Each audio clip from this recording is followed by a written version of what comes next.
Hello everyone, welcome back to K Guru channel bye निर्मल गुप्ता। प्यारे बच्चों, आज हम कक्षा 9th की हिंदी की कार्यपत्रक नंबर 84 सॉल्व करेंगे, जिसमें हम अपठित पद्यांश को सॉल्व करेंगे। तो सबसे पहले हम इसमें तरीके जानेंगे कि किस तरह से हमें अपठित पद्यांश को सॉल्व करना होता है। तो देखिए, अपठित पद्यांश का अर्थ है वह कविता का अंश या कविता जो पहले पढ़ी न गई हो। कोई ऐसी कविता अपठित, मतलब नहीं, पठित मतलब पढ़ी हुई, ऐसी कोई कविता जिसे कि हमने पहले ना पढ़ा हो। अपठित पद्यांश में किसी कविता का एक अंश दिया जाता है तथा उस पर आधारित प्रश्न पूछे जाते हैं। यह कविता पाठ्यक्रम की पुस्तक से नहीं दी जाती है। जो आपके पाठ्यक्रम में पुस्तक होती है उनमें से ये कविता नहीं होती है। यह कला, विज्ञान, राजनीति, साहित्य या अर्थशास्त्र किसी भी विषय पर आधारित हो सकती है। इससे छात्रों का मानसिक व्यायाम होता है। ये आपकी ब्रेन स्टॉर्मिंग एक्टिविटी की तरह होती है। मानसिक व्यायाम, आपको खुद से पढ़ के समझना होता है कि प्रश्न का उत्तर हम किस तरह से लिखेंगे, और उनका सामान्य ज्ञान भी बढ़ता है। इससे छात्रों की व्यक्तिगत योग्यता व भाषा अभिव्यक्ति की क्षमता बढ़ती है। इसे पढ़कर इससे संबंधित पूछे गए प्रश्नों के उत्तर देने होते हैं। अब देखिए, आप उत्तर को किस तरह से देंगे वो बिंदु हम ध्यान से समझेंगे। तो कविता को 2-3 बार पढ़ना चाहिए। सबसे मेन बात इसमें कौन सी बताई गई है कि जो कविता है उसको 2 या 3 बार पढ़ना चाहिए। इससे उसका भाव और अर्थ अच्छी तरह से समझ में आ जाए। ठीक है। कविता के अध्ययन के बाद उससे संबंधित प्रश्नों को ध्यान से पढ़िए। अब जब आपने कविता को 2-3 बार पढ़ लिया तो उसके बाद उससे संबंधित प्रश्न जो पूछे जाते हैं उन प्रश्नों को ध्यान से पढ़ना है। फिर उसके बाद प्रश्नों के अध्ययन के बाद कविता को दोबारा पढ़िए। तब आपको पता चल जाएगा कि उन प्रश्नों के उत्तर किन लाइनों में छुपे हुए हैं, तथा उन पंक्तियों को चुनिए जिनसे प्रश्नों के उत्तर मिलने की संभावना हो। जिन प्रश्नों के उत्तर सीधे सीधे मिल जाएं उन्हें लिख दीजिए। कुछ प्रश्न कठिन या सांकेतिक होते हैं। कविता का मूल भाव समझकर उनके उत्तर देने चाहिए। जब हम कविता का मूल भाव समझ जाए, और मूल भाव हम कब समझते हैं, जब हम कविता को पढ़ लेते हैं। तो कविता को पढ़कर जब हम उसका मूल भाव समझ जाएं तो उन प्रश्नों के उत्तर देने चाहिए जिनके उत्तर डायरेक्ट नहीं दिए होते हैं। प्रश्नों के उत्तर कविता की पंक्तियों में नहीं देने चाहिए, बल्कि अपने शब्दों में या गद्य में देने चाहिए। सेम पंक्तियां नहीं लिखनी चाहिए उत्तर में। प्रतीकात्मक व लाक्षणिक शब्दों के उत्तर एक से अधिक शब्दों में दीजिए। इससे उत्तर स्पष्ट और सरल होंगे। और इसके अलावा जो उत्तर पद्यांश से ही संबंधित सरल, स्पष्ट या कम शब्दों में प्रयोग करके भावों के साथ देने चाहिए। शीर्षक शुरू या अंत में छिपा रहता है, तो शीर्षक भी हमें ढूंढने में ज़्यादा मेहनत नहीं करनी पड़ती, या तो हमें शुरू में मिल जाता है या अंत में। जिन शब्दों का बार बार प्रयोग किया जाता है अधिकतर उसी से संबंधित शीर्षक होता है। जिस विषय पर कविता लिखी गई है उसके आधार पर शीर्षक लिखना चाहिए। अब बच्चों, आपको यहाँ दिया गया पद्यांश ध्यान से पढ़ना है और उससे संबंधित जो प्रश्न पूछे गए उनके उत्तर लिखने हैं। तो देखिए, पद्यांश को ध्यान से पढ़ेंगे। वाचक प्रथम सर्वत्र ही जय जानकी जीवन कहो, फिर पूर्वजों के सील की शिक्षा तरंगों में बहो। दुख शोक जब जो आ पड़े सो धैर्य पूर्वक सब सहो, होगी सफलता क्यों नहीं कर्तव्य पथ पर दृढ़ रहो। अर्थात बच्चों, ये जो पंक्तियां हैं ये मैं आपको बता दूं कि मैथिली शरण गुप्त द्वारा रचित जयद्रथ वध रचना से ली गई हैं। तो यहाँ पर कहा गया है कि सबसे पहले जय जानकी जीवन कहो, सबसे पहले जानकी माँ की जय कहो। उसके बाद फिर अपने पूर्वजों के सील की शिक्षा, जो हमारे पूर्वजों ने हमें शांत और सील स्वभाव सिखाया है, उन शिक्षा को अपने जीवन में अपनाओ। दुख शोक जब जो आ पड़े, अगर हमारे जीवन में कोई दुख है या शोक है, जो भी है हमारे जीवन में, उसे हमें धैर्यपूर्वक सहन करना चाहिए। होगी सफलता क्यों नहीं कर्तव्य पथ पर दृढ़ रहो, और हम अपने जीवन में सफल होंगे यदि हम अपने कर्तव्य पथ पर दृढ़ बने रहेंगे। तो अधिकार खोकर बैठे रहना यह महादुष्कर्म है। हमारा अधिकार है कुछ प्राप्त करने का, और अगर हम अपने अधिकार को नहीं प्राप्त करते, उसके लिए प्रयास नहीं करते, तो ये हमारी तरफ से किया गया बहुत बड़ा पाप होता है, दुष्कर्म होता है।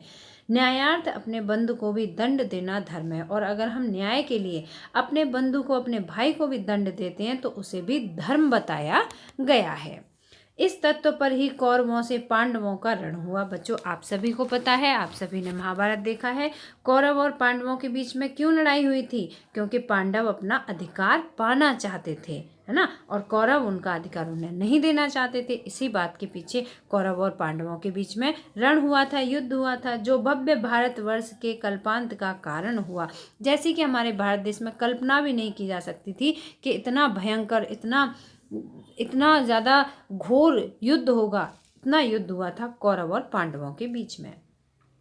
सब लोग हिल मिल कर चलो, पारस्परिक ईर्ष्या तजो। हिल मिल कर चलो मतलब सभी साथ मिलकर चलो, और पारस्परिक एक दूसरे से ईर्ष्या मत करो, ईर्ष्या को छोड़ दो। भारत न दुर्दिन देखता, दुर्दिन मतलब बुरे दिन। भारत अगर ऐसा बुरा समय न देखता, मचता महाभारत न जो। अगर महाभारत न होता तो भारत का इतिहास में कभी भी इतना बुरा समय नहीं लिखा जाता।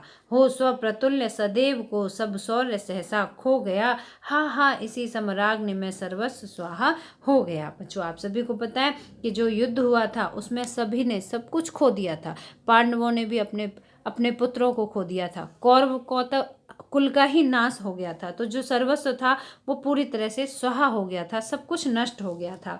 दुर्वर्त दुर्योधन न जो, सठता सहित हठ ठान था। अगर दुर्योधन की हठ ना होती, क्योंकि उसने एक एक करके अपने भाइयों को खोया था, अगर वो कुछ भाइयों को खोने के बाद भी समझ जाता तब भी शायद युद्ध टल जाता, लेकिन उसने अपना हठ बांध ठाना हुआ था। हठ न ठान था जो प्रेम पूर्वक पांडवों की मान्यता को मानता। और अगर वो प्रेम पूर्वक प्यार से ही पांडवों की शर्तों को मान लेता तो शायद उसका सठता मतलब मूर्खता का कोई भी प्रमाण न मिलता। तो डूबता भारत नयो रण रक्त पारावार में। तो भारत ऐसने रण रक्त में, रण मतलब होता है युद्ध क्षेत्र और रक्त मतलब खून, खून के जो युद्ध क्षेत्र रच दिया था उस रक्त क्षेत्र में नहीं डूबता भारत, ले डूबता है एक पापी नाव को मझधार में। एक ही पापी बहुत था। जो महाभारत का युद्ध हुआ था उसके लिए जो दुर्योधन पापी था वही अकेला बहुत था, वही नाव को ले डूबा था। हाँ, बंधुओं के ही करों से बंधुगण मारे गए। बंधुओं के, भाइयों के हाथों से ही, कर मतलब हाथ, भाइयों के हाथों से ही भाई मारे गए। तात से सुत, शिष्य से गुरु, सहट संहार गए। तात से सुत, पिता से सुत, पिता ने बेटे को मारा, है ना। ताया चाचा सब पिता के समान होते हैं, उन्होंने बेटों को मारा। जो पांडव थे उनके बच्चों को मार दिया था। शिष्य से गुरु, आपने देखा होगा उसमें गुरु द्रोण की भी हत्या की गई थी। भीष्म पितामह को मारा गया था, है ना। हट संहारे गए, जो हट था वो सब संहार हो गया था। तो बच्चों, मुझे उम्मीद है कि आपको ये कविता अच्छी तरह समझ आ गई होगी। अब प्रश्नों की ओर चलते हैं। तो पहला प्रश्न है इसमें, किस कवि किसके शिक्षा और संस्कारों में चलने और बहने की बात कर रहा है। तो पहले प्रश्न का उत्तर आप यहाँ से लिखेंगे, कवि पूर्वजों की शिक्षा और संस्कारों में चलने और बहने की बात कर रहा है। दूसरा प्रश्न है, धैर्यपूर्वक हमें क्या क्या सहना चाहिए। तो धैर्यपूर्वक हमें दुख व शोक को सहना चाहिए। हमें बहुत धैर्य से काम लेना चाहिए अगर कोई भी दुख आ जाता है तो। इसके बाद प्रश्न नंबर 3 है, हमें सफलता कब मिलती है। तो हमें सफलता कब मिलती है। तो प्रश्न नंबर 3 का उत्तर आप इस तरह से लिखेंगे, अपने कर्तव्य पथ पर दृढ़ रहने से हमें सफलता मिलती है। हमें अपने कर्तव्य का ज्ञान होना चाहिए और उसी पथ पर चलते रहना चाहिए, तभी हम सफलता को प्राप्त कर सकते हैं। कौरव और पांडव का रण क्यों हुआ था। क्यों हुआ था कौरव और पांडवों के बीच में रण। तो यहाँ पर चौथे प्रश्न का उत्तर आप लिखेंगे, न्याय पाने के लिए कौरव और पांडवों का रण हुआ था। और इसके अलावा आप ये भी लिख सकते हैं कि कौरव के दुर्योधन के हट के कारण, है ना, दुर्योधन के हट के कारण कौरव पांडवों के बीच में युद्ध हुआ था। अब प्रश्न नंबर नेक्स्ट है, दुर्योधन के हट से क्या हुआ था, वही प्रश्न आ गया। ठीक है, दुर्योधन के हट से क्या हुआ था। तो इस प्रश्न का उत्तर आप यहाँ पर लिखेंगे, दुर्योधन के हट से कौरव और पांडवों के बीच में रण हुआ था। तो यहाँ पे लिखेंगे, न्याय पाने के लिए कौरव और पांडवों का रण हुआ था। ठीक है, नेक्स्ट प्रश्न है, कविता में मुख्य रूप से क्या बताया गया है। कविता में मुख्य रूप से क्या बताया गया है। तो क्या बताया गया है बच्चों इस कविता में, अभी हमने पढ़ी थी।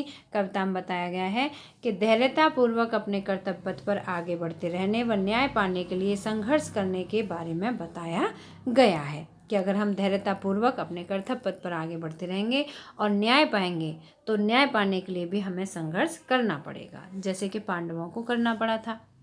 इसके बाद नेक्स्ट प्रश्न है, रेखांकित पंक्ति में कौन सा अलंकार है। तो देखिए बच्चों, कविता में एक रेखांकित पंक्ति यहाँ दी गई है, जय जानकी जीवन।